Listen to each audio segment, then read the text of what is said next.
And we're live. Hey, everybody. Yes, today is what is today? Today is Tuesday? Yeah. God, man, the week's flying. Hey, everybody. Yes. Oops. There we go. Uh-oh. Yeah, sorry. Oh, man. So disclaimer before the start of the show. The show says Alamo GT review with FNPro. That's what's supposed to be happening tonight. But so far, it's just me and Mr. John, and the other people that were supposed to join us have not shown up yet, so we'll see what happens. Yes. But, on the flip side, as we were just talking, we have a lot that you and I can discuss that does not involve Alamo, because neither of us went to Alamo. Yeah. Because I was at work and you were working on Age of Sigmar stuff. So, yeah. It was a work weekend for us while everybody else got to go play and have fun. Yeah, and we might even touch in like the whole Warzone thing, maybe. Like we might dabble into that, give maybe some vocal updates for anybody that's watching on some things. Absolutely. So while you're painting, let me get started with a couple things. First thing, we have a mutual friend, Kevin, and today is his daughter's birthday, Mackenzie's birthday. Yes, it is. So I wanted to be able to give a shout out to her saying happy birthday, Mackenzie. And there might be only a few people watching right now, but by the end of the week, there'll be hundreds of people knowing that it was your birthday today. So happy birthday. Yeah, and happy birthday. And I also did a video earlier for her today. And I was all in my like disgusting yard work stuff. But so now, Mackenzie, at ski again with FNP. Happy birthday, and a better looking version of me than a nasty, sweaty, army reeking kind of guy. So hope you had a great day. And Kevin, keep it up, man. Yeah, he's got some great kids, man. Anyways, so let's talk very quickly, or kind of quickly. I've had some people message me in the chat and here in person about what's going on with Wrath and Glory, the RPG, the Warhammer 40,000 RPG from Ulysses North America. Ulysses North America and Games Workshop, I don't know exactly what happened there. I am digging deep, trying to get my little mouse across the pond to give me a little bit more information on it if she can, without getting in trouble. It looks like Ulysses North America, I don't know if they've lost the rights or they've relinquished the rights, and they've transferred it over to Cubicle 7. Okay. What's that? Yep. Yeah, Cubicle 7, for you guys don't know, they do Warhammer Fantasy Battle in the old world. They also have the Age of Sigmar Soulbound coming out, which I'm going to talk about here shortly. So they're not changing anything about the Wrath and Glory. They're keeping everything the same. They're actually going to be working hand in hand, it looks like, with the Ulysses North America people, taking all their product and still publishing it under the Cubicle 7 brand, with still acknowledging Ulysses North America. So it's kind of a weird partnership. But it looks like Cubicle 7 is going to be handling all of the stuff that Games Workshop handles for the RPGs. And interesting enough, even though the Lord of the Rings is not a license or a product of Games Workshop, even though they have a licensed product through the estate, Cubicle 7 also does Lord of the Rings RPG. It's called The One Ring. It's a really good game. So now it looks like Cubicle 7 is handling all their RPG needs. So Lord of the Rings, Age of Sigmar, Warhammer Fantasy in the old world, and now Wrath and Glory, the Warhammer 40K. So a lot of people that have been like, where's my product? Where's all this new product that's supposed to be coming out for Wrath and Glory? It's on its way. They're just doing a change of ownership. So, which is a little bit of anxiety off of me now, because I've been like worried, because I convinced a lot of people to get into the game. I bought into the game, and I was nervous, like, oh crap, what are we gonna do? Oh, I see we got joined by somebody. David's here. Awesome. It looks like his mic is. Oh, there we go. I am. Oh, sorry, I'm just trying to keep any background noise out of the discussion there for you. No, it's good to have you. We're just going over some some reviews on rumors and talking about some stuff, waiting for you guys to come on to go over the Alamo GT. So Awesome. if you can hang for a little bit, we'll get to the GT and here in a little bit. Absolutely.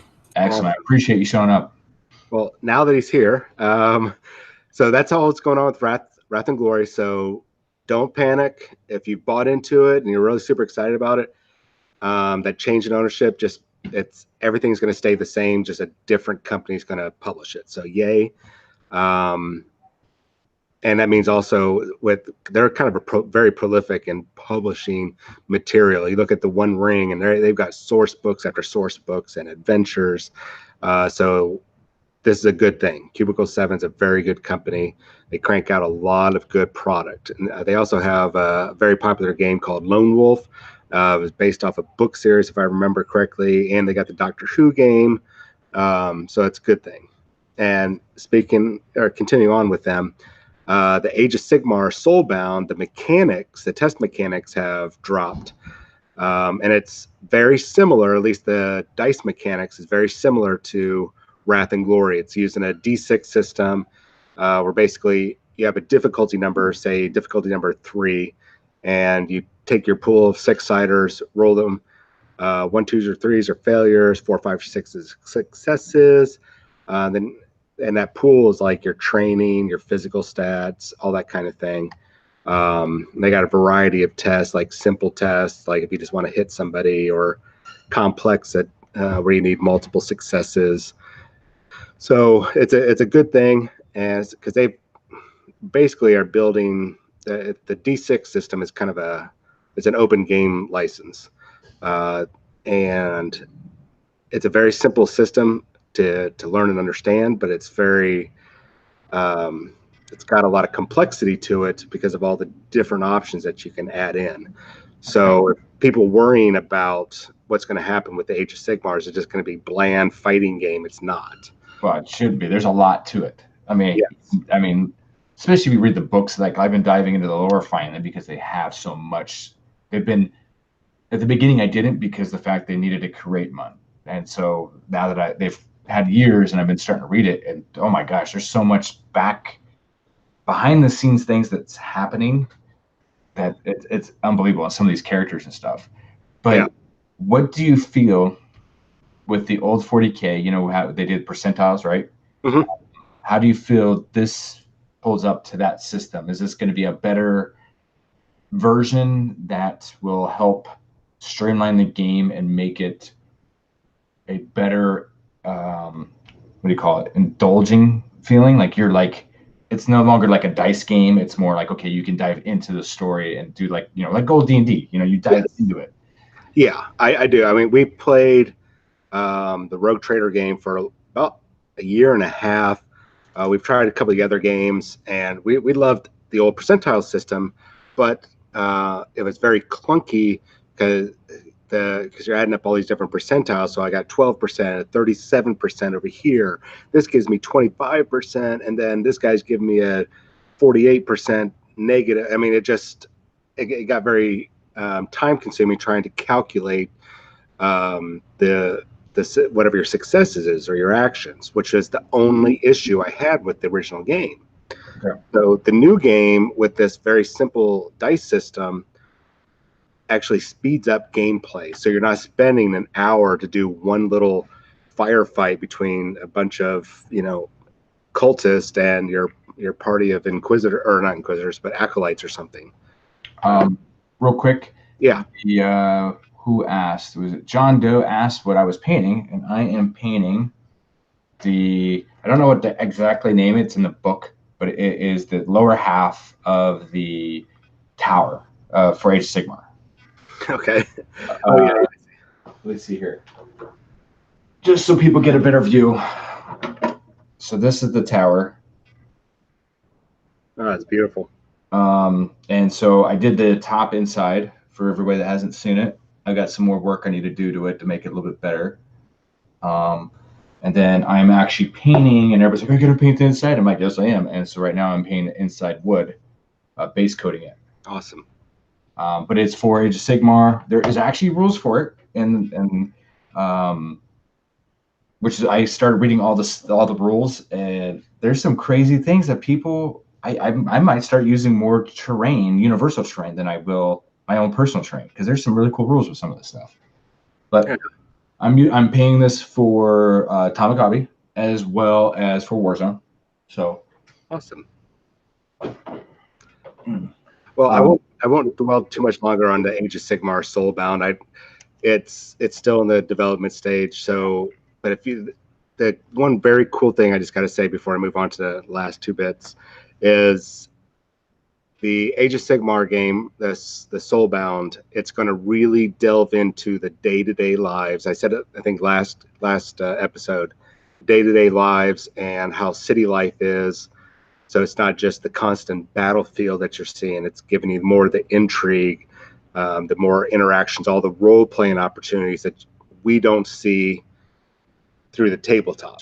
So basically, if we can compare it to something, it'd be like old Mordheim time frame of like the little war band with people traveling to the dark cities. But now this would be the Mortal Realms instead of that. Yeah.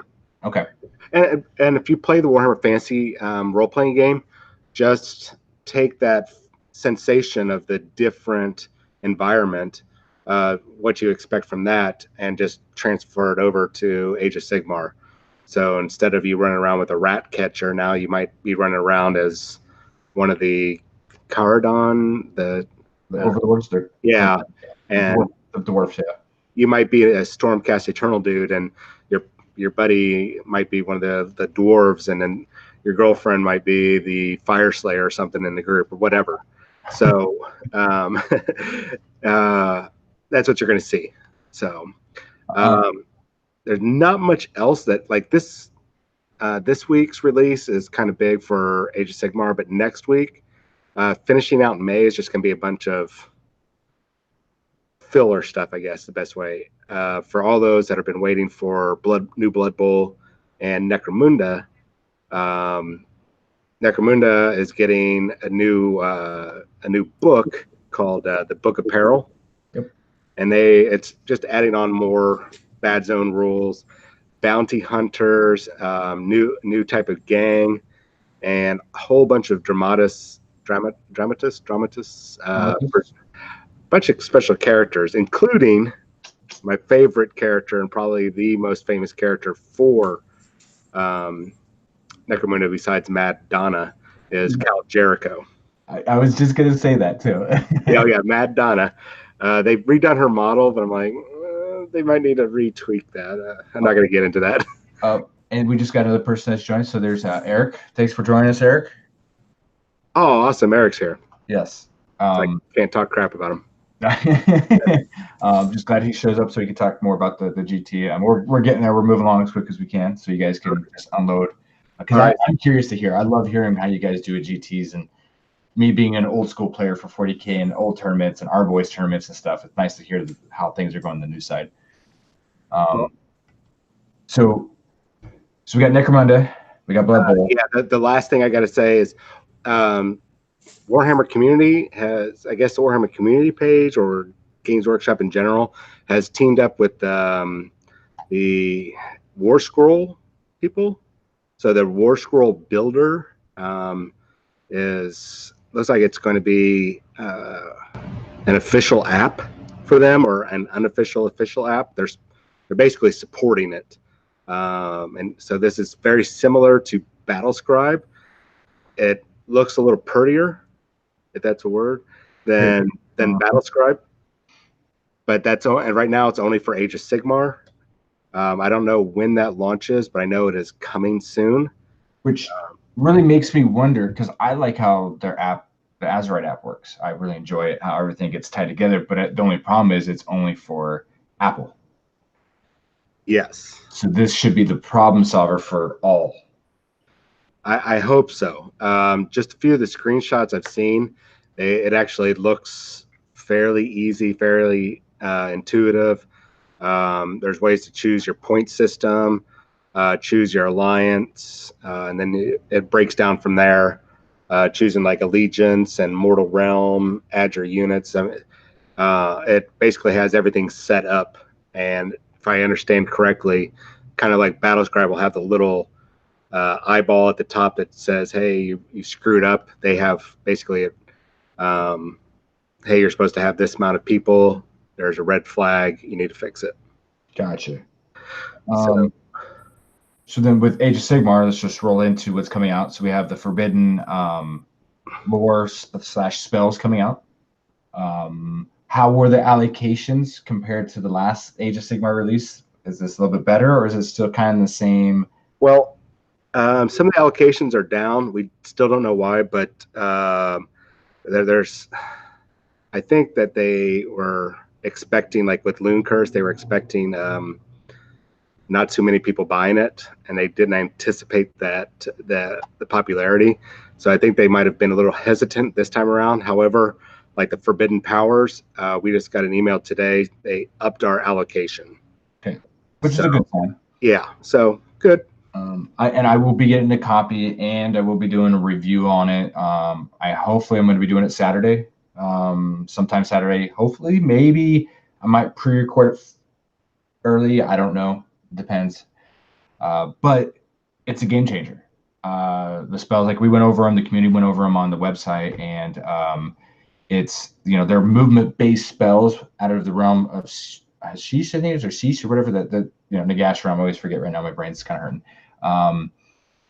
And there's a lot of lore and narrative play in this. And throughout the week, today, they are releasing free battle plans and narrative that you can play with these spells and test out some of these, narrative things that are happening. And I read the story that they released today too about the Deepkin, and it was cool. I'm not going to ruin it, but there was a sailor or these people on a ship, and they're like, oh, and then everything gets all misty, and then they see, the Deepkin coming, and they're in shock, and then all of a sudden, the Deepkin weren't there for them. They were there to defend something, and I'm not going to go into it. And it was just really cool reading about that. And so throughout the week, they're going to be adding that. I think every day there's going to be something new coming out.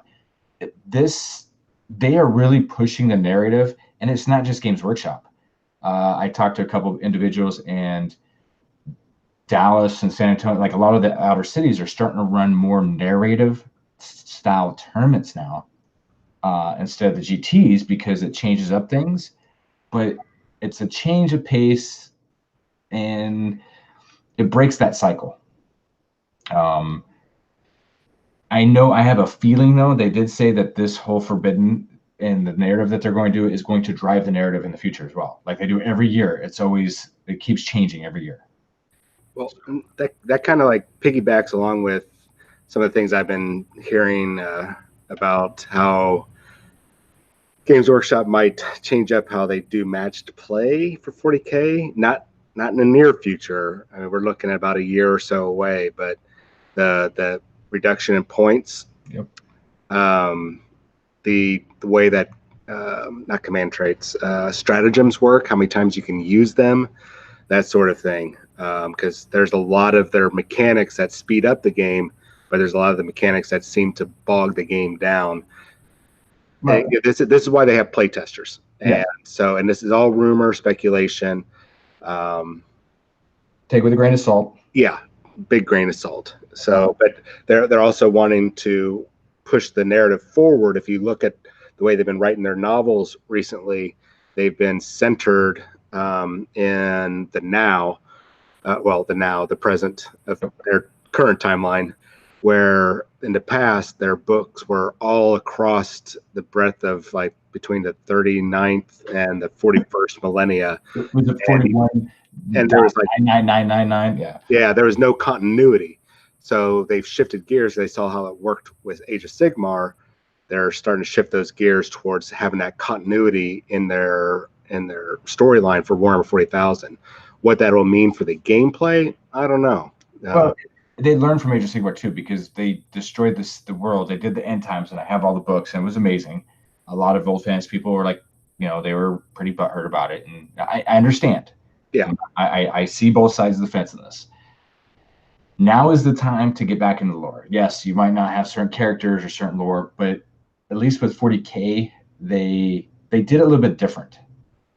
And it worked out perfectly, in my opinion. And so Yeah, they're not going to do an end times thing for 40K, but they are going to, I think, drive home the narrative where about. Well, they kind of already did. Well, yeah, they did. It was like to me that was Katie, man. That's end times to me. So. Well, yeah, I mean, now the end times is going to last for like 20 years, yep. But they're definitely going to be whatever events that they're holding are definitely going to have a significance. And I think that I was discussing it with another person that kind of I speculate things with, and it usually comes a little true. They're going to start pulling away from a lot of the normal campaigns, like centered on their known worlds like Armageddon, Cadia, that sort of thing. We talked about that. Yeah, you can't go to Cadia anyways. But they want to create new lore and expand. So yep. Where Russ is the emperor and runs everything. That's where it's gonna be at. So and the 11th Legion, that's all female, comes back. Yep, and the Dark Angels are chaos, while the Alpha Legion has been playing both sides the whole time, and yeah, it's gonna be great. Everything's gonna be great. Yeah. And Gene Stealers, are actually robots in disguise, and yeah, right. So before we turn over to the FNPro guys to talk about GT, one last thing I want to hit on is for Warzone, for at least the Age of Sigmar side, we have a General's Handbook coming out in June. When in June, I do not know, because we have the contrast paints that are supposed to be coming out in June. The General's Handbook is supposed to be coming out in June.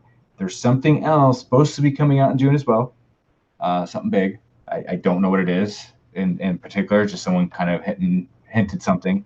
By the first week, probably the second week of June, if I will probably post a live feed, and maybe all the judges for Warzone and I might get together, do a live feed, and just say, hey, this is what's allowed, this is what's not allowed, and then that's the cutoff. Because for Age of Sigmar, point matters. Like that General's Handbook with the points matter, and I feel if there's not a lot of rules adjustment in the General's Handbook, and it's just a lot more point adjustments, I'm more reluctant to allow it so close to Warzone. But if it's a rule change too, I might not, because that's a big factor. Well, that's the same thing. We're going to have a 30-day cutoff for 40K. We don't want any last-minute changes.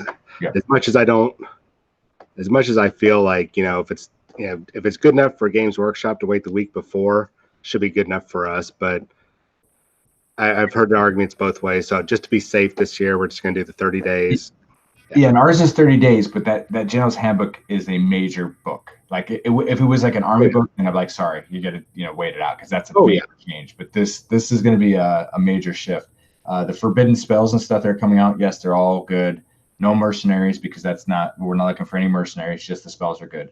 Yeah. And Commander 2012 games, yes, I did see that rumor engine, and everybody's wrong. I'm telling you right now, it's not Seraphim, it's not lizards, it's none of that hokey pokey summoning. No, you know what it's going to be? It's going to be a new Maw Crushers for Iron Jaws, baby. That's what it is. I'm telling you right now. Prediction right now. I'm calling Eldar Exodites. Oh, okay. Because we had that armor picture a few weeks earlier. Good job. I didn't even think about that one. I don't know. I'm reaching there. Okay, well, let's get the Eric. There's like Eric was shaking his head like, no, please, God, no. Or it's the new Alfarius Demon Primarch. Well, at least it wouldn't be more Space Marine stuff. Yeah, right. Unless it's a new mount for Space Marines. Oh well, let's get on with our Alamo talk here. And I'll keep track of the chat for you guys, and try to. If I interrupt you, it's just so we can answer some questions, so you guys don't have to worry about it. So whoever wants to lead it, let us know. Like I don't even know how to start this for Alamo. So let's do first impressions. Eric, what's your impressions of Alamo? How it was run and everything? I felt like it was good this year. My only big concern was that the terrain felt a little light. I feel like the only game that I have actually played that had a lot of terrain on, I was against the melee army, so it didn't really matter. But other than that, I had actually 5 really good games. Unfortunately, I played our own teammate Colin Coons round 2. Didn't go very well for me, but it's What did you pretty play? much it. Sorry? What did you bring? What did you play? Gene Circle. Okay. I want to make sure in case no one knows. That way they know. Yeah, I've been playing Gene Circle since it came out in 7th edition. Okay. So, how about you, Dave? I don't know if he hears this. Can you hear us, David? Yeah, sorry, I was just having some audio trouble there. Okay. My bad. What was your overall impression? Just to start with, what's your overall impression of Alamo? It was good. I thought the guys running the tournament did a great job. I did my best to let them know that, because they the great thing was you're always going to have some hiccups here and there with, either pairings, or there always just seems to be something that kind of just goes wonky with it. And, that was not out of the ordinary, but those guys were really quick to have those things resolved. And, the great thing was when they said, hey, we're going to start at 8:30 the next morning, it was like, bam, pairings were right up 8:30 on the dot the next day. So, that was pretty impressive, and actually pretty impressive to see people there at 8:30 the next morning, like all set up, ready to go. It was pretty early, but it was nice because it kind of helped us get out the door at the end and help everybody who had to drive home to like Austin and Dallas and everything a little bit of a head start there. So it was really well run. The terrain was kind of a mixed bag. I had one table I played on where the only terrain I had was just a few hills. That was just kind of a bad draw for me. And I'm playing Eldar that had lots of scat bikes, and I had nowhere to hide. And it was kind of similar on my last game too against Andrew Ford, where I had one ruin on the table. So, in terms of just feedback on that was really the only thing that I saw, was just having some more ruins or having some more places for some of the infantry to hide. But otherwise, it was a great tournament. I had a blast there. Yeah, I felt like almost every table was pretty copy paste, in the sense that it was one like medium sized building in the middle and then one in each corner. So there's like these huge open spots from the corners to the other corners and from the corners through the center. So if there's like an objective in the center of like your deployment or on the sides, there's just nothing to do. It's like a crater, and that's not going to do anything to help. What's your guys' ideal then in regards to terrain, since we're talking about it, and I have a vested interest in it with Warzone coming up? What is your the ideal blend of format of terrain? Like, how many pieces, how many line of sight blocking, how many area terrain do you like? Especially since you guys go to a lot of tournaments, what's good for you? So this was something that I was hoping GW would kind of maybe take a step towards, is just in one of their updates, or maybe their chapter approved, at least just come out with recommendations that says, this is how many ruins, or this is how many pieces of terrain you should have per 24 by 24 tile that you have on the table. And if you just say, hey, you should have this many on each tile, then that just makes it a level playing field for everybody, that you just know what to have. I know that their recommendation towards balancing the game tends to be, make sure you have more ruins or more terrain on the table. It's just kind of their answer to kind of softening that first turn, massive amounts of shooting hitting you. But my preference would be just at least having in each tile some place where infantry or some kind of line of sight blocking terrain that's there, where you have a place to get to that table tile. I think of it like the tiles, and hide whatever it is you want to hide. And I'm not necessarily of I would love to hide Magnus, but I'm not necessarily of the group that thinks that that's necessary. Like at Dallas, they had those giant L's, and you could fit Magnus behind it and hide them completely. And that might be a little bit overkill in my opinion, but no, but back in the day, and I still kind of follow this too, isn't it? Like, it should be 3 pieces of terrain on both sides. Like, both players should have 3 pieces of terrain, and they should be equal on both sides. Like, if you have 2 ruins, the other partner is supposed to have 2 ruins. If you have a freaking castle, the other part needs to have the exact same equivalent. And is that kind of the same in aspects? Like, yeah, I think most people would like to just see that if you have a certain amount of terrain on one side, it's almost a balanced amount on the other side. Doesn't need to essentially like mirror image itself on the table, but at least just having an equal amount for each side, I think, is what most people like to shoot for. And then having it consistent for all the tables that are there, that I think is another thing. What were you gonna say, Eric? Well, I was gonna say something earlier, but I think David covered it. Okay. But my opinion, and also whenever I talk about terrain, you have to remember my two armies are Gene Stealer Cult and Tau. So you can't ever be like, well, he just plays a melee army, so he likes terrain. Because my other army is literally a pure shooting army with very little line of sight shooting except for SMS. But I actually liked Dallas's L-shaped buildings. Mostly because it creates a dynamic in the sense of kill lanes. I don't like the sense that like if theoretically I play knights and I'm playing another player that plays knights, it's kind of almost useless to have terrain if we can just see each other the entire time and just shoot at each other. The thing I liked about Dallas is that there was places where you could theoretically hide a knight or two where maybe one knight could turn around the corner and then fire, but now he's exposed to be fired back by other knights, and so it actually matters of how you move. The downfall that I don't like about their terrain, I didn't like the pyramids at all. I like the idea of the pyramids, but they were not that very well line of sight blocking compared to the other two. The only downfall with the L-shaped buildings is that once you get past the L-shape, there's just no terrain. So there's like this huge piece of line of sight blocking, but like once you're on one side, which is a huge portion, it's an entire quadrant of the board, anyone can see that side. So it does a good job in blocking line of sight across the board, but there's almost no line of sight blocking once you're in that quadrant. So it hurts certain armies. Like I'm sure Dave can attest, if he's trying to charge his Angors, he's going to get Overwatch no matter where he is, except if he's charging through the wall against something on the other side. But on half of the board, he's going to be exposed essentially charging his Angors. Same with Gene Circle. So I guess that's the only thing. So my ideal would be obviously zone. What's the zone mortalis, right? Yeah.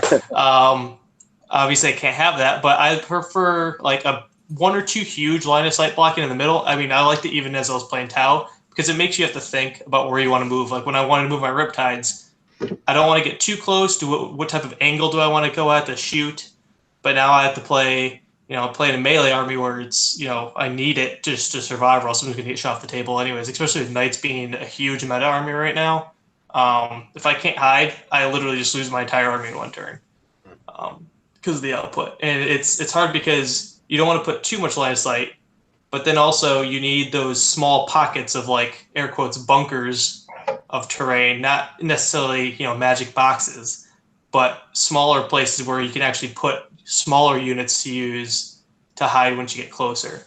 I think it's like a delicate mix because you don't want too much because then certain shooting arms are really screwed. Except I would be upset if I played Tau and there was just 30 pieces of terrain, right? I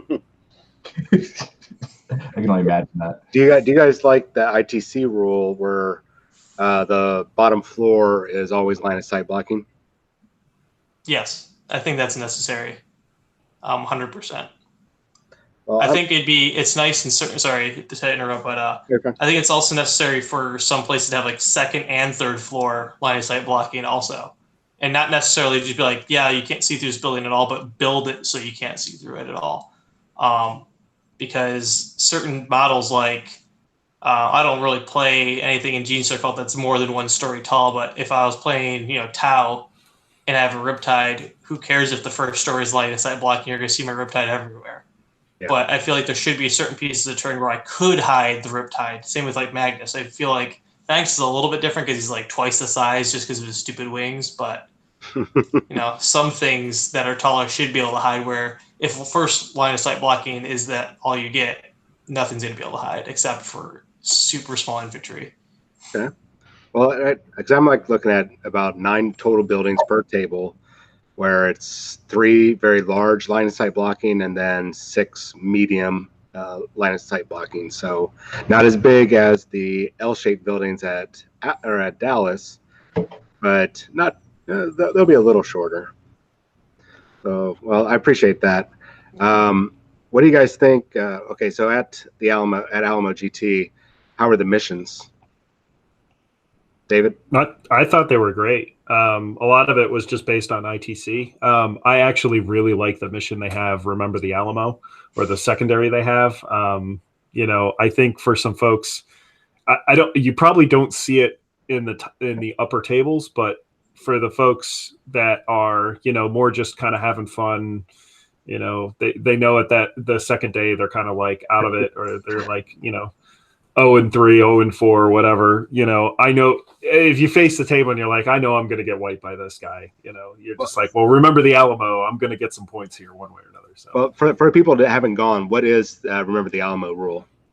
So what it is I think it's for every 500 points of your army that's destroyed, you get a point. Oh, so basically, if you get tabled, you at least get 4 points. And I think it's just kind of one of those. It's creative. It's a good way to just kind of have some fun with losing, I guess. Or if you just know you've drawn a really bad matchup, you can get some points out of it. So. Oh wow. Yeah, that was me last year. I lost 4 games, so every game I knew going in, I was like, remember the Alamo. Yeah. What about you, Eric? What do you think? How do you think about the missions?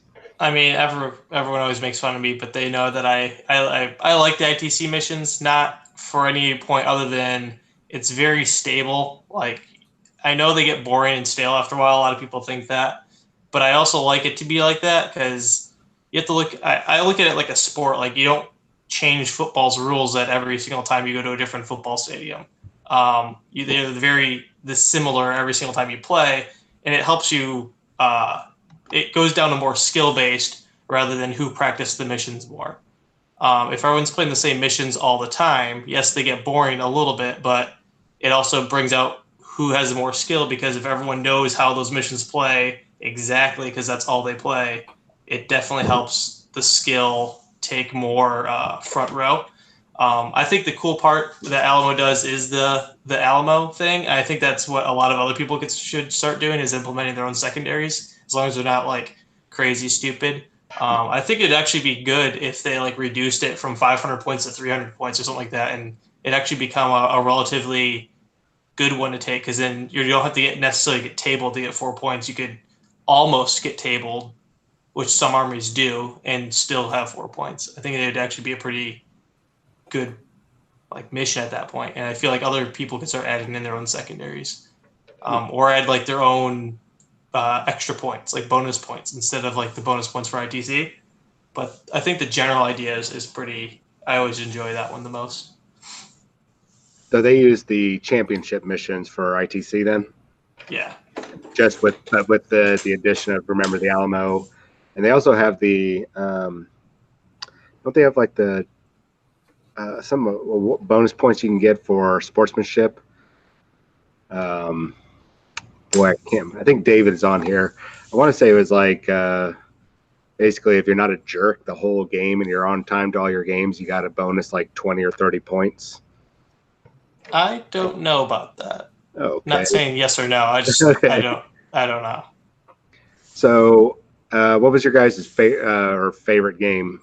It doesn't actually have to be like the worst game that you guys played, or the best game, whatever. So my favorite game was, I think my favorite game was against Andrew Ford, even though I lost that.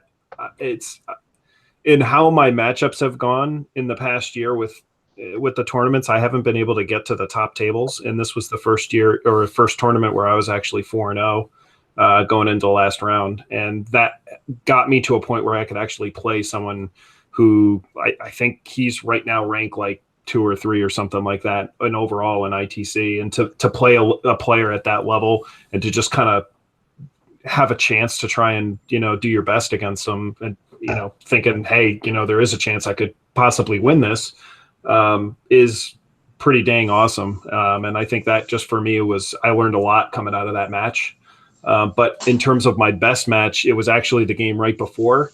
I actually drew Cadians, and he had, I think, 2 or 3 tank commanders that were Cadian, and then he had a whole regiment of guard that were Cadian. So he ran Cadian and Catachan. And if you've ever played Chaos versus Cadians, it's pretty stupid because they just, for one command point, just get to re-roll like everything against you, and you just watch your army just get obliterated off the table.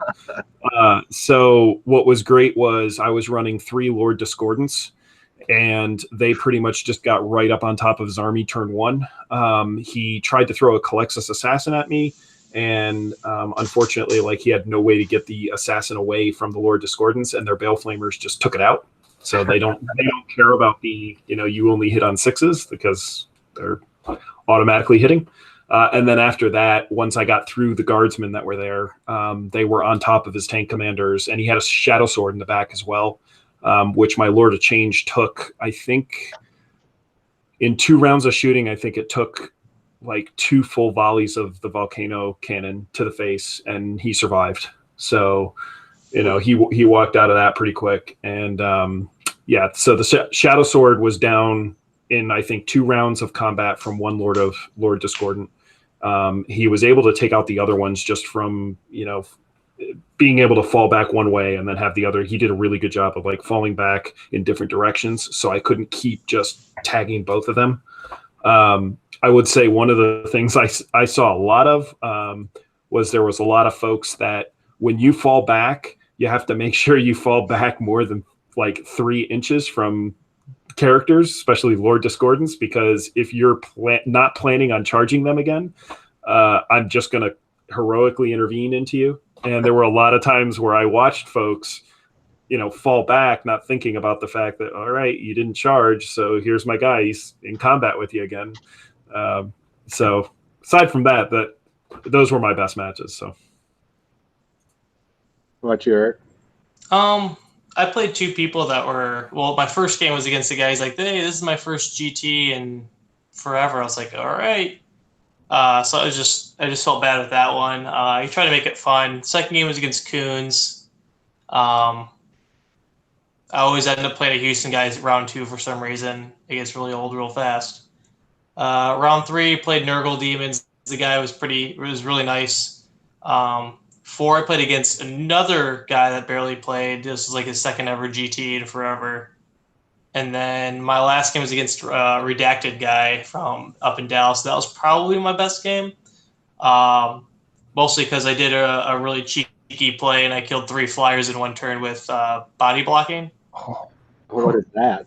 Wow. So, and then that was like, I was really scared against the army, but once I did that, I was just like, well, there's nothing really in this army that I'm scared of anymore. So it was really good after that. So that was probably my favorite game. And the guy was super nice. Like, we had a really good time. He was not mad at all. He's like, yep, that was my bad.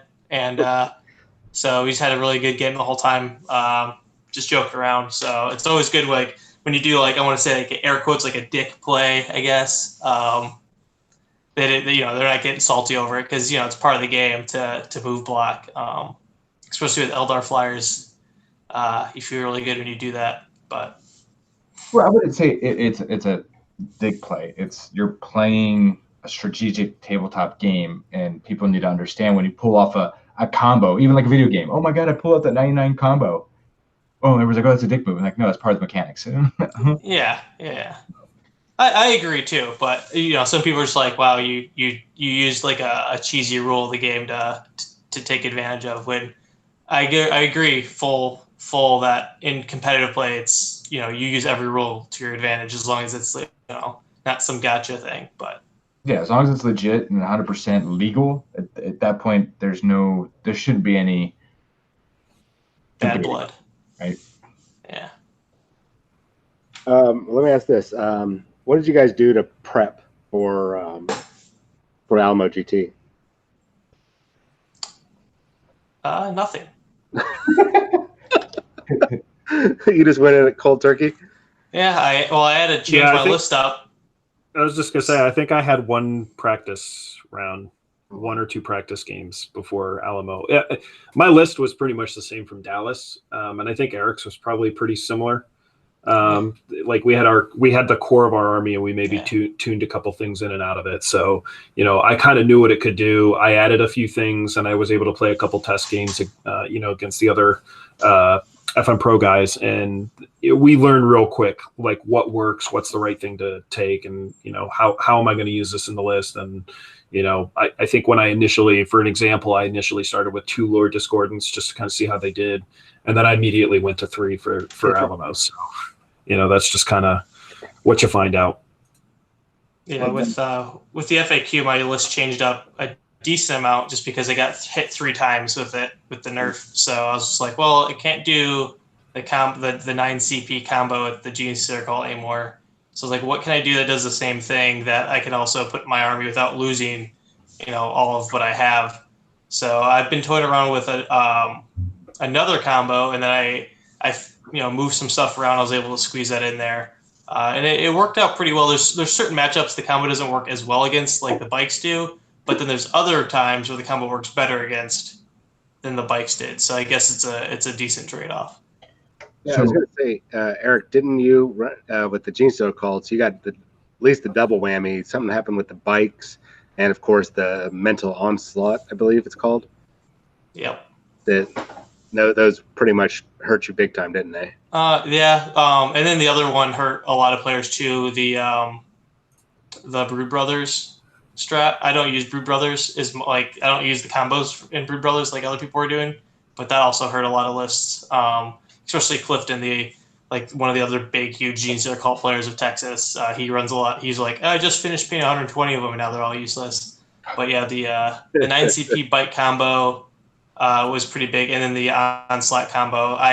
We joked. I think I barely ever use onslaught anymore. Like I almost never take it because it's useless. The only time I ever use it is like if mind control's not worth it, which is also not that popular anymore because it's very easy to counter if it's a smart player. I think I used mental onslaught 4 times at Dallas. I did 5 wounds total. Oh, okay. After going off, maybe 6 wounds total. So it was never very successful for you. No, I killed a lot of Arrington's stuff, but Arrington never rolls well, so I don't count that as an actual win.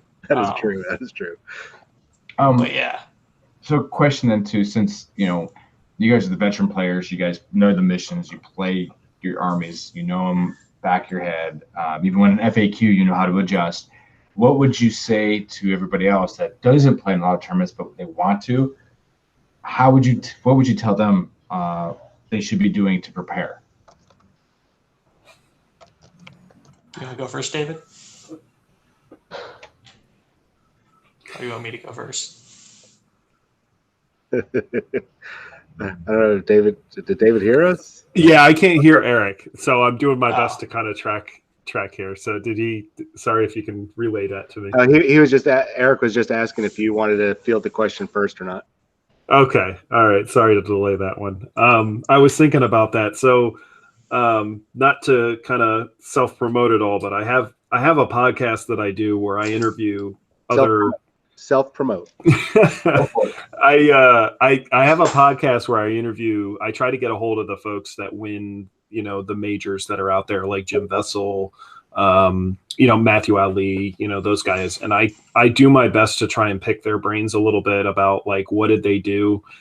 Get them to kind of maybe kind of pull the curtains back a little bit. I know some people like to be a little more cagey than others and, reveal a little bit more about how they actually play their armies, what their tricks are. I think from a preparation standpoint, I'll tell you, I've learned 2 things this year that are really different than last year. One is you have to know the meta and you have to know what you are going to expect to see. So, for example, with this round, this was the first tournament after the FAQ. And I think a lot of people were thinking, well, the Knight Castellan went right up, so I don't have to worry about Knights anymore, and nobody's going to take them. And in fact, we show up Saturday morning, and it's a plethora of Knights. And what happened was people just didn't take the Castellan; they took more Knights, so they took more Crusaders, or they brought a Gallant in their list. And I think that was something that, if you think about it in hindsight, yeah, okay, I can kind of see that makes sense. And so at least going into that, I was thinking, well, I still think I'm going to run into Knights, so I have to have something that can deal with that. The other thing that I've been thinking about is that a difference in how I've been playing this year versus last year is last year, like between every major tournament, I was almost like drastically changing my list up. I went from one tournament having like 90 plague bearers to another tournament having plague bearers with predators behind it. I had all these different major changes in the mechanic of the army. And this year it's much different. Like I've got a core of the army. I have like a primary strategy I use with it. And I just kind of make little changes here and there to it, add this or take this out, that kind of thing. But the core of the army stays the same. And I've been finding that the more I don't change, the better I get with the army and the better I understand how to play that to its maximum potential. So even though you might feel like, hey, I've got a list that doesn't necessarily have an answer for everything. If you've got an answer for most things, like 80% of what you're going to run into, then the rest is just matchups and just doing the best you can to, when you get like a bad matchup, just doing the best you can to, know what you can do to try to get your way out of it. Like Cadians, I keep going back to that, but that's being a really tough matchup. I just kind of learned, well, if I can get in their face really fast, I can get through their screens, and then I can just throw some smites at them that actually can kind of get me out of trouble real fast. So. All right, Eric. I'm going to go even more basic in the beginning of my answer and say expect to lose. When I remember when I started, I used to play in 3rd edition, and then I quit when I went to college, and I came back, and I was never in the competitive scene. And when I came down here, I started going to Games Workshop, like, yeah, we have a really good competitive scene and all that. And I've been playing a lot of competitive video games. I want to try this out. So I asked, figured to pick up Tyranids again. So I started playing Tyranids, and I was like, well, what's a really good meta? Because Tyranid list, because obviously I want to be competitive. Like when I play any type of competitive video game, I'm always doing research, watching professionals play, and you can't really watch professionals play as much as you could video games in Warhammer. So I asked around, I did a lot of research, and they're like, yeah, just lots of fly rinse. And so I did it, and I was really nervous when I went to my first GT. I was like, oh my God, it's going to be crazy. All these people are going to be so good. And then when you get there, you realize that it's the same people you play with every weekend, but there's just more of them. And if you lose your first game, you're pretty much just set up for the rest of the tournament with people that are not going to be at all super competitive. I mean, yes, you will for like the first couple games maybe, but if you lose your first game, you're pretty much just set up with people that you probably play every weekend. Especially if you lose like your first 2 games, then you're definitely golden. Especially if you're scared that you're going to play these people that are going to be like jerks to you. Because that's the huge stigma of going to a GT or a major, is that there's all these super like whack, air quotes, whack players or a-holes that you're going to get put up with that are going to be like, that was 6.1 inches, so please move that back. And then they're also doing stuff that you're like not sure what's going on. But like I said, I played 5 games, I lost 1, and not a single person acted at all like that. I play, I mean, I don't want to say like the top players, but I'm playing in the top, the above, like the top third players a lot of the times. So I don't really get too worried, but expect to lose. And by losing, you learn the most. Every time I lose a game, that's the game I think about the most to see what I would have done differently. Like when I lost to Coons, my first question after I lost was, Coons, what were you scared of that you thought I was going to do, but then I didn't do? And then have him tell me what he was worried of me doing to then think about what I could have done better. And then I just sit and I dwell on it for a while. Or once I lose, then I think about my army, like what units might not have been useful at all. But after a tournament, I think about like what units weren't useful and what units were useful, not just because I misplayed them, but because they literally were garbage. But then I go back to what David said, and what he said is what I usually almost always do, mostly because I'm lazy. And that is to use the same army over and over again to get good with it, because I paint so slow that by the time I just finished painting 21 bikes and I only used 10 because they're useless except for the 10. So I'm like, all right, I guess I'm just stuck with these. And I was even debating about dropping 5 more, but at this point I was just like, I already paid them up. I'll just keep using them. So that's pretty much where I'm at. I just use the same army, be prepared to lose, think about your army every single time, and just make small minor adjustments. But wait until you play it multiple times to figure out. Don't be like one RT team be like, my aberrants were horrible. Aberrants, I'm never going to use aberrants again. I'm going to change up the whole list. But because they didn't perform like 2 rounds or like two games, you need multiple games. I think I always hear 10 games and then change something is usually what I usually hear, especially for competitive tournaments. Well, you hit on something I think is what separates good tournament players and even good players in general versus the guys that just don't get it. I don't know how many times that I've done it or other players have done it to me. They're just like, oh, yeah, good game. Yeah, my dice just didn't work today. Dice gods didn't like me, or I changed my army's not all that great. Whatever.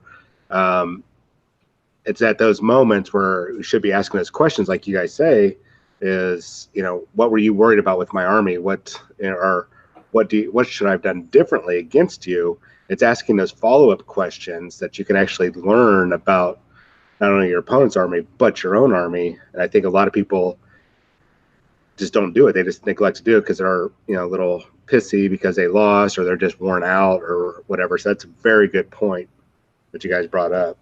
Yeah, I lose. I blame dice just like everyone else, but I don't make that my sole purpose. Like when I went to Dallas, I was 3-0 and I went against a Tau player, and I feel like Tau is one of my hardest counters. The current Tau medalist with the triptides with the 30 drones that surround it. Yeah. And I dropped in and I was like, all right, let's try this. And so this was before the nerfs. I mental onslaught the Riptide, and then immediately I rolled a 1 and he rolled a 6. So that stopped it because he beat me. Like literally, he beat me. I don't have that big of I don't have the auto kill for onslaught.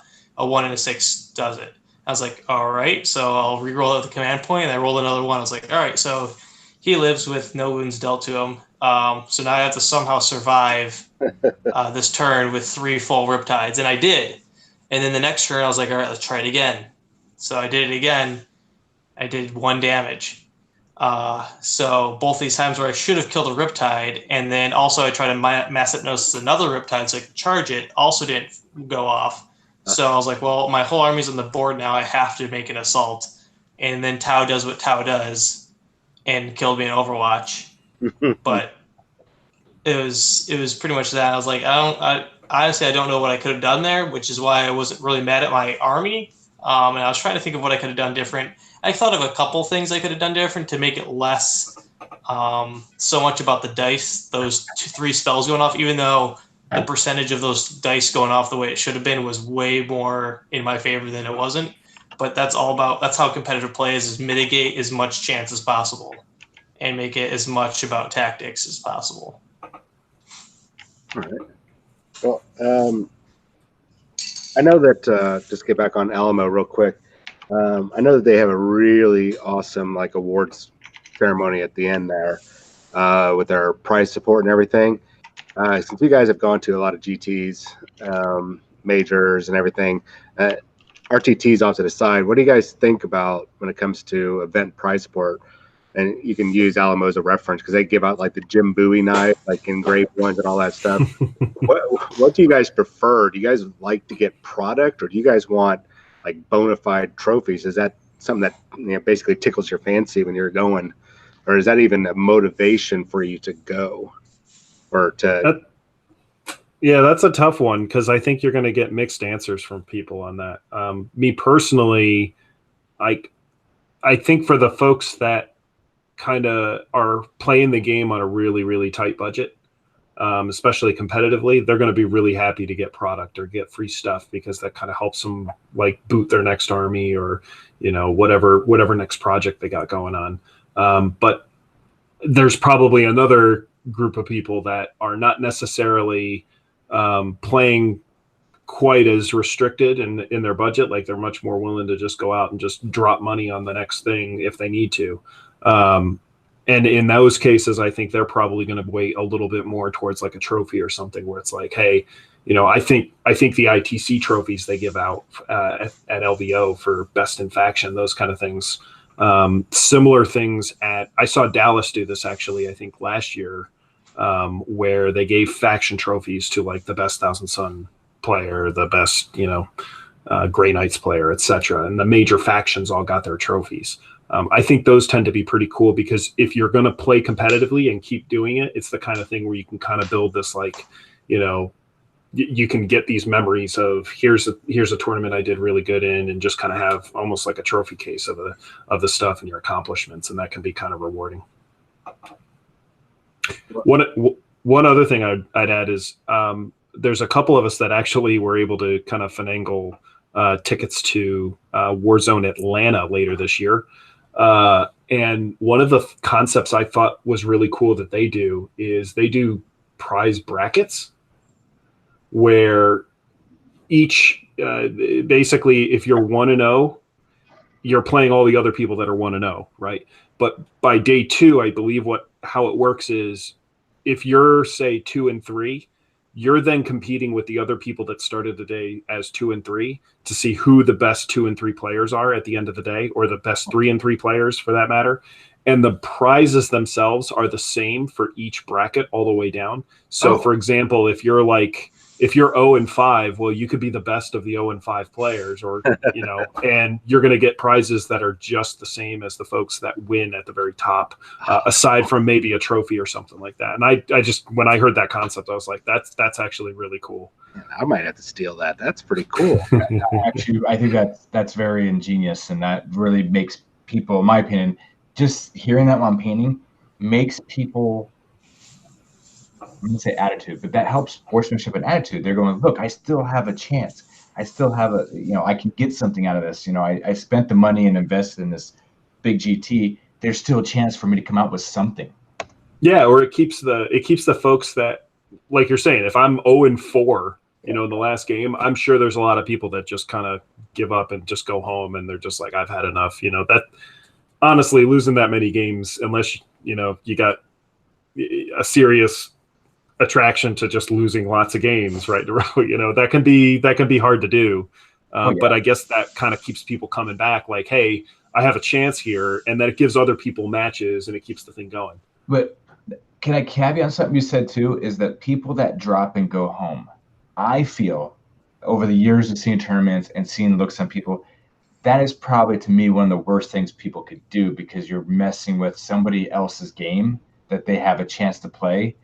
And so I think with the prize thing, I think that helps that curve and makes people stay to play. And ingenious, man. Like, to everybody out there, please don't drop. If you're doing that bad, keep dredging through it. It makes you a good sportsman, and you're not messing other people's games up too. It's an overall thing, not just that one game. And just on that tip, like just a suggestion, like if you find yourself in that position where you're just completely getting blown off the table, I always thought that the best suggestion for just getting some fun out of the game was just to pick something very small in the game and make it your mission in life to get that accomplished. A very good example was when I was facing Andrew Ford. I think it was by round 4, he had a tank commander that I had put, I want to say, over 12 crack missiles into, and that tank commander was not dead. Like, I could not kill that one tank commander. It just kept shooting everything in my army. And all I did was just, like, at that point, we knew the game was over. He had won the thing pretty handily. And I just said, look, Andrew, my mission right now is to kill that damn tank commander. And so I literally did I was running brimstone horrors at it. I was trying to smite it. I was doing everything I could to try to kill this thing. And I think in the end, I finally did kill it. And I was like, all right, that's great. We can call it. Real quick, Hotex, you have a good night. Thanks for staying with us. Thanks for the comment. Have a good day tomorrow, man. Appreciate you joining us. Also, that more Victor, you're right, because when I played at Wargamers Con last year with my Iron Jaws, and I played against Matt Taylor, amazing corn player. He had the Forge World War Mammoth, and I got spanked. First game of the day, but I took the secondary where it was assassination, and I picked that War Mammoth, and I knew I wasn't going to win. by the end of the game, he reminded me, the game is stopped and we're collecting points. He's like, you know what, man, you forgot to use this one spell. See if you kill the war mammoth.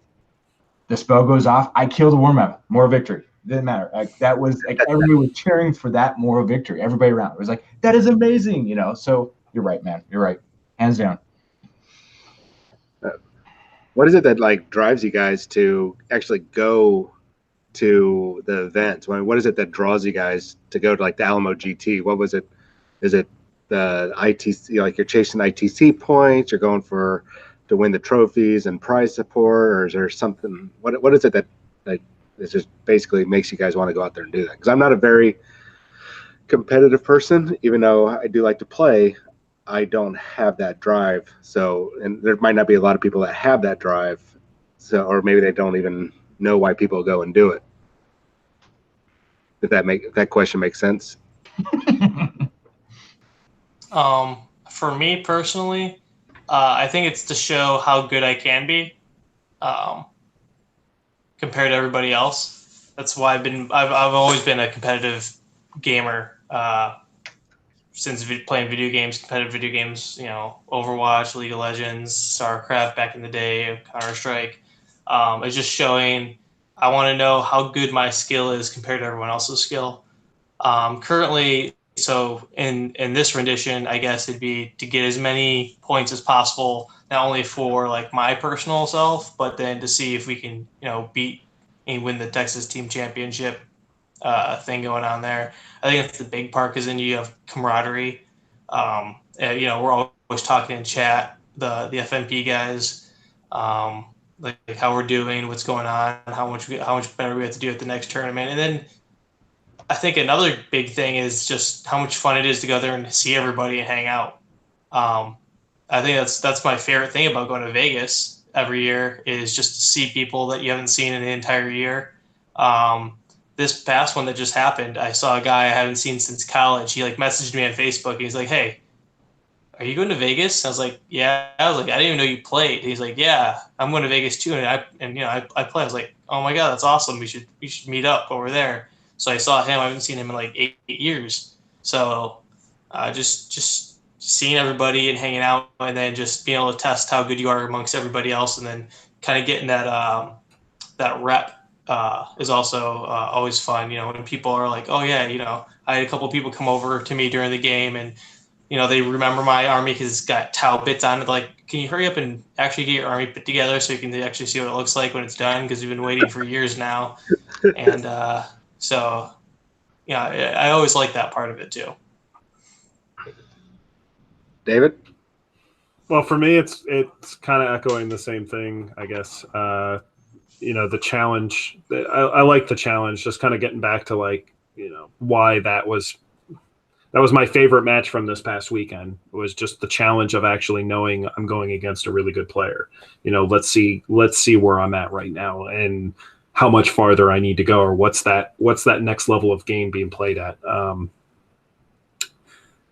think that's what keeps me going back. The other thing is just kind of enjoying the time that I have, just kind of hanging out with folks and playing the game, and that, you know, they're enjoying doing the same thing.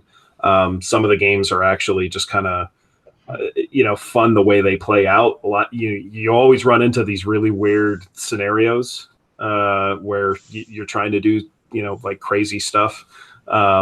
You know, trying to deep strike Aramon and then treason as ancient knight or something like that. I mean, that's always a lot of fun to try to pull those kind of things off and just kind of have a good laugh about it. But yeah, did you guys do Wargamers Con last year?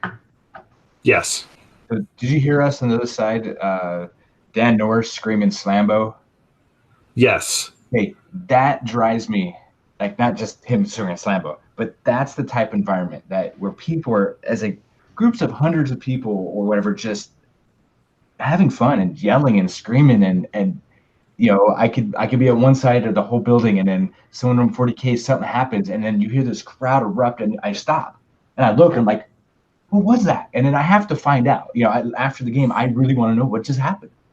I don't care who you are. I want to know what happened. What'd you do? And they're like, you know, yeah, you went and you did your super squirrel secret stuff with Magnus and killed something that shouldn't have happened. And then it cost him the game, but everybody's like, oh my God, that was amazing. That is a moment that you'll never forget. And that's what it is. It's all about the moments that you create at these events and meet the people. Win or lose, it doesn't matter to me. I like the whole environment, the whole aspect. Yeah, I have to agree. I like going to the events and like soaking up the atmosphere. That's a lot more fun than playing the game sometimes for me. I mean, I do enjoy playing. I like getting my models out there, and people are like, "Oh, dude, I like what you did with the conversions, or I like the paint job and whatnot." That's the part that makes me want to go to the event, is getting the compliments on my army. So I guess in a way, I do try to do be the competitive side, because I want to always go there and try to compete for like the best army or best appearance stuff. So I guess I kind of understand it. I just look at it from a different aspect. I'm not great at the game, but I'm okay at the painting aspects. That's maybe what I should be focusing on more. Okay, don't be no humble. You're a very good painter. Own it. You do a really good job. That kind of goes off the satisfaction thing too. Like, you want that satisfaction of knowing that someone else enjoys or appreciates something that you put so much time and effort in. Like, we put so much time and effort in learning the game and the rules and tactics, and you put so much time in learning and doing how to paint, and you just want that appreciation for your time and effort in your hobby. Yeah. Okay, so I understand a little bit more. That's everybody's got their own shtick when it comes to, or not shtick, but their own reasons for going to events. Some people like the competitive side. Some people just like to play the game. Some people like the hobby aspect. So while at the Alamo GT, how do you guys feel that your armies performed overall? I mean, did it work the way you wanted it to, or is there a couple of things that you guys might tweak? Yeah, I thought mine did really, really well. And in fact, I'm actually headed out to the Bay Area Open this coming weekend. Yeah, so it's kind of a rough back-to-back week here, but I'm pretty much taking the same list. My original plan was to just run pure Thousand Suns, even though I have a contingent of Thousand Suns in it. But just I had so much fun with the list this past weekend that I just figured, you know what, I'm just going to find a way to just pack everything up in one box, get the Lord of Change in there somehow, and go take the band on the road, I guess. So I like that the Lord of Change can soak damage up like nobody's business. I mean, he's a beast to kill because he's got 16 wounds. He's T7. He's got a 3-up in Vuln, which is pretty reliable for me to make. And then on top of that, I can always command point something if I fail it, like against the volcano cannon. So it likes going up against knights. And then when it gets into combat, he's got a strength, I think it's a strength 9 sword that is, AP -4, D6 damage. The thing is that it's really good against knights in combat. So I like that the Scourged too. I think I was probably the only person running Scourged Renegade Chaos Space Marines. And I think the thing I like about it is that the detachment that I take has 3 Lord Discordants, and then I have 3 squads of Chaos Space Marines in there. And by using the Scourge, they get to reroll 1 hit. Basically, I can reroll 1 hit or 1 attack in the fight phase anytime I use a unit. And what that means is if I take like a missile launcher in there, I can fire a crack missile, re-rolling failed hits, essentially. Oh. And they don't have to be babysat by a Chaos Lord or something like a Batten or whatever. I can basically just stick them wherever I want, put them in cover, and they'll just sit back there and kind of act as like a little bit of a fire base. And that works really good because the Lord Discordants in there are pretty much just going to take off and go do their thing. So I just kind of really liked how that synergized. And the other thing was the Tzeentch demons working with the Lord Discordants and then being able to target them with things like flickering flames because they're Tzeentch demons, or things like the auras off the demons applying to them, things like that. Those are all really nice options to see that they all work together. So it's pretty cool. What about you, Eric? The new combo I added, it actually performed pretty well. There's a couple things it was kind of struggling on, and I don't know if I used it to the best of my abilities or the best for the game's abilities, or if I just wasn't given a good chance in that one game. But most of the games it worked fine. There's like one small thing I'm kind of like confused. It just doesn't feel is optimized about, and that's just I went down from, like I said earlier, I went from the bike bomb down to 2 smaller units of bikes to use line and weight on, but now I have a 3rd unit that I use line and weight on most of the time. So I kind of have like this extra unit that's not, but it's 5 bikes with demo charges, but at the same time I can always put it on the field and it helps me get places because I have a 14-inch move. So it's kind of like that awkward, I'm not really sure what to do with it, but if I get rid of it, it's only 35 points, and I'm like 10 points away from something good that I could upgrade using those 35 points, but that would make me have to take away something. It's a whole balancing act. I'm kind of trying to figure out if I want to keep it or not.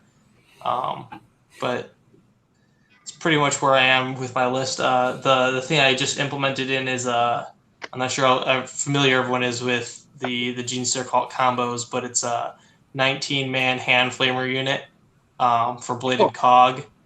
And at first I didn't like it, but then I realized a couple weeks ago the warlord trait that bladed cog has, and what you do is you take the Brood Coven strat, which is a Magus, a Primus, and a Patriarch all get a warlord trait.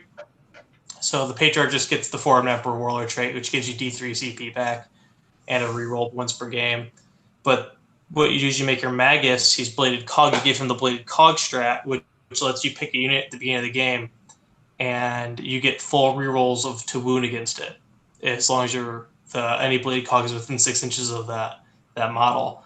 So what you do is you pick a unit. Like an example I thought was funny is Coons had, what's that giant Custode flyer?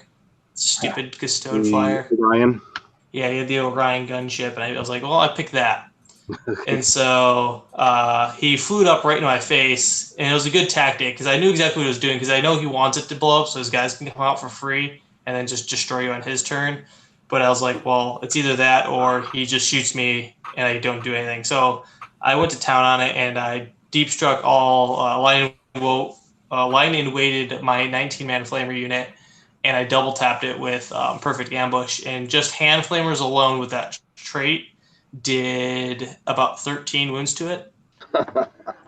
So just a little strength 3 D6 strength 3 gun, took out 13 wounds on an Orion gunship. That's awesome. And then I finished it off with a couple of demo charges. So I blew it up in one turn, which is pretty good for thinking that just these 1-point guns can do. And they did a lot of work in a lot of games. The only game they kind of struggled again was the 13 Venom spam list that I played against, because I was like, well, I pick 1 Venom and they can blow it up, but like, oh, okay.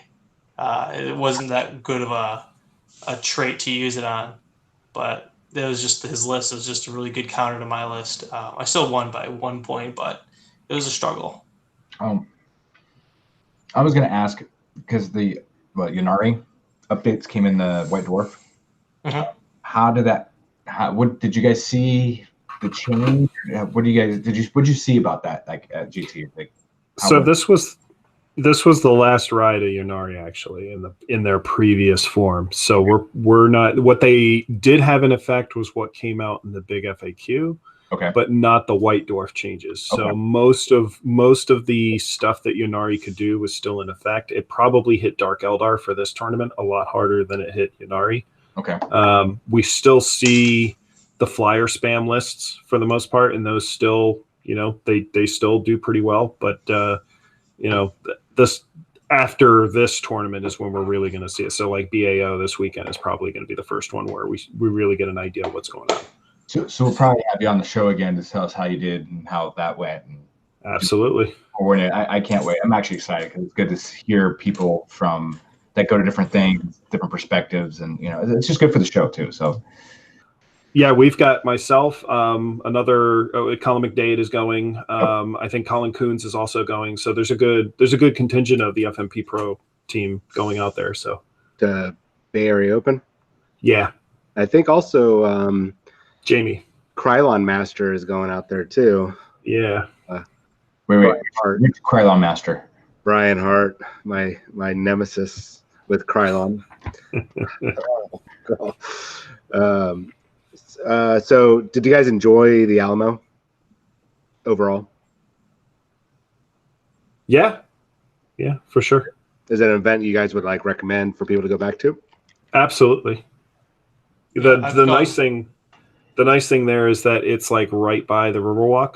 Mm-hmm. So there's a lot of great restaurants that are there. You can kind of do double duty. And the nice thing is that if they stick to the same schedule they ran this year, you get out kind of early in the afternoon. And that gives you plenty of time to get down there, have dinner, relax, get back, just kind of, have some beer, have a good time, and just, you can go and see stuff if you need to, and, just kind of make more out of just being there for gaming. You can kind of, see a lot of other stuff that's there. So it's definitely an awesome event. Yeah, I've gone, I think this is my second year. I think I've only been there 2 years, maybe 3. I don't remember, but every year I go, it's a good event. I go to pretty much every single Texas GT. I try to, even El Paso. But I feel like almost every single one of them, I always want to go back to, as long as they keep doing what they've been doing. And I enjoy all of them. They're all really well run. Unfortunately, the only ones I've been to is Alamo, which I really enjoyed. I wish I could have gone this year but I had to work. So the bosses could go there and run a store there. So, I mean, it was a win-win somehow, but I don't see how. I really wanted to go. But it also worked out they ran out of tickets before I could do it. So, but I've also been to Wargames Con, which I really enjoyed. Those guys put on a great show. This year, though, I'm only going to be able to. I didn't get a chance to go to Dallas, which I regret. So I'll try to go next year. But this year, I'll be going to El Paso's Desert Rat at the end of June, and of course, Wargames Con. Yep. And of course, I'll be at Warzone Houston. And then you're forgetting the last one. I mean, it's next year, but Adepticon, yes. Nice. Yeah, I won't be making LVO next year because I'm going to bypass it to go to Adepticon. Yeah, I think I know of 4 of us that are going, so just for as an overall perspective. But my last question to you guys, since we've always been talking about the last couple of weeks, and you guys do a lot of armies, and I know you haven't changed things up, but this is going to go in the hobby side. What do you guys think about the new contrast paints when it comes to the tournament players, hardcore players like your guys' self? Is this going to impact your guys' decisions on starting new armies, possibly?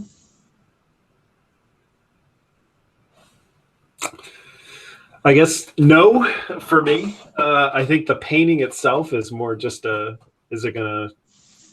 how long is it gonna, like, is it realistic for me to get ready in time, to have an army ready in time, versus do I just, if I'm going to start an army, for me, I'm going to go start that army.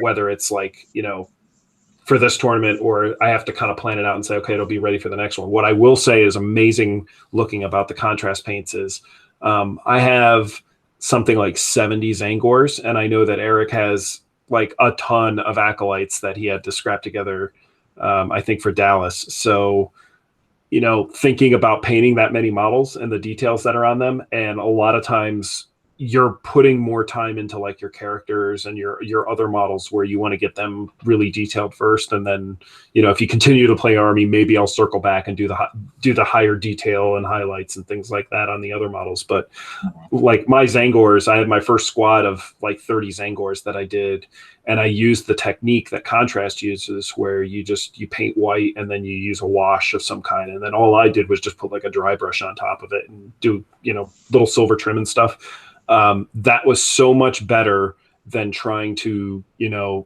base coat it, layer it up, paint them as I would like an Aramon or like a Sorcerer or something like that. And so, I look at like the Horde armies are going to absolutely love those paints. Yeah, kind of what David said. Like, nothing stops me from playing a new army.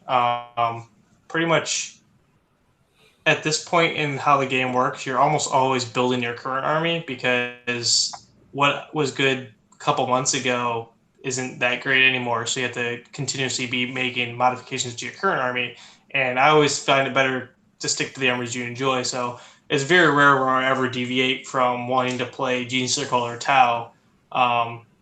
Practically never. I mean, eventually, once I get enough models, I will eventually go to a new army, I bet, once I have everything I need and don't have to worry about it. But the contrast paints, I think, are, from what I've seen, look awesome. And yes, I do have like 130 models that I need to paint. And I'm completely waiting to paint all their skin using the new contrast paint pink, because it looks really good and really nice and easy compared to what I want. So they're just going to be stuck with. I'll probably end up painting most of their armor. Luckily, it's getting to the summertime where I'll just have so much extra time to actually paint. But painting is probably my least favorite part of the hobby. I love converting, and I love putting together models and 3D printing my stuff, and I also love playing. So the contrast paints will definitely help. But it's nothing new for me to show up to a GT with stuff that's barely 3 colors just to legally play it. Or like at Alamo, you didn't actually need 3 colors, so I had like 10 gray models there. But just because I don't enjoy painting that much, and contrast will hopefully help. Excellent. Well, John? Any last minute thoughts or comments, guys, about the GT?